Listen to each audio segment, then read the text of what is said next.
بسم اللہ الرحمن الرحیم۔ السلام علیکم ورحمۃ اللہ وبرکاتہ۔ ایک صحابی ہیں جو الشمالین کے نام سے مشہور ہیں۔ ان کا اصل نام تھا عمیر بن عبد عمر بن نضلہ خزاعی رضی اللہ تعالی عنہ، اور یہ غزوہ بدر میں شہید ہوئے مہاجر صحابہ ہیں، ہجرت کر کے مکہ سے رسول اللہ صلی اللہ علیہ وسلم کے ساتھ مدینہ میں آئے تھے۔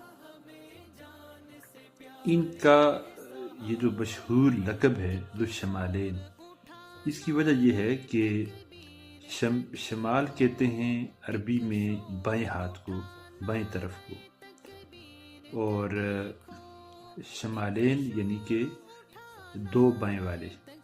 تو ان کے پاس یہ خوبی تھی کہ یہ اپنے دونوں ہاتھوں کو اسی طرح استعمال کرتے تھے جس طرح کہ عام طور پہ دوسرے لوگ اپنے دائیں ہاتھ سے کام لیتے ہیں، یعنی دونوں ہاتھ پہ یک وقت استعمال کرتے تھے۔ دونوں ہاتھوں کی کام کرنے کی صلاحیت برابر تھی، جس طرح کہ مورخین نے لکھا ہے کہ انہ یعمل بیدیہ جمیعا، یعنی دونوں ہاتھوں سے بیک وقت کام کرتے تھے۔